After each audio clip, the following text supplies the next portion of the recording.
আসসালামু আলাইকুম। আশা করি আপনারা অনেক বেশি ভালো আছেন আর আমিও অনেক ভালো আছি। তো অনেক দিন থেকে গরুর মাংস খেতে ইচ্ছা করতেছিল, যার কারণে আব্বু বাজার থেকে অনেকগুলো মাংস নিয়ে আসছে। আর আমি মাংসটা রান্না করব প্রেসার কুকারে। আর এখানে কেটে রাখা পেঁয়াজ কুচিগুলো দিয়ে দিচ্ছি। আমি 2 থেকে 3টা সিটি দিয়ে দিব। তারপরে এখানে ছিলে রাখা রসুন কোয়াগুলো এখানে আমি দিয়ে দিব। আমি কিন্তু মাংসটা ভুনা করব হচ্ছে কড়াইয়ের মধ্যে। আপাতত 2-3টা সিটি দিয়ে নিলে তাড়াতাড়ি মাংসটা রান্না হয়ে যাবে। আর এখন আমি দিয়ে দেব আদা বাটা। আদা বাটা দেওয়া হয়ে গেলে এখানে আমি মরিচ বাটা দিয়ে দেব, সাথে দিয়ে দেব হলুদ গুঁড়ো। আর এখানতে স্বাদ মতো মশলা যা যাবতীয় লাগে সব দিয়ে দেব। মাংস রান্না করার পরে চুলার মধ্যে দমায় রেখে দিলে অনেক বেশি টেস্ট হয়।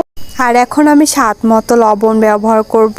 তারপরে একটু তেল দিয়ে দেব। তেলটা একটু বেশি দিয়ে দেব, নাহলে গরুর মাংস মজা হয় না, মোলায়েম হয় না। তারপরে এখানে আমি হাতের সাহায্যে সব উপকরণগুলো খুব সুন্দর করে মিক্সড করে নেব। সব কিছু দিয়ে মিক্সড করে আমি আধা ঘন্টার জন্য রেখে দিব।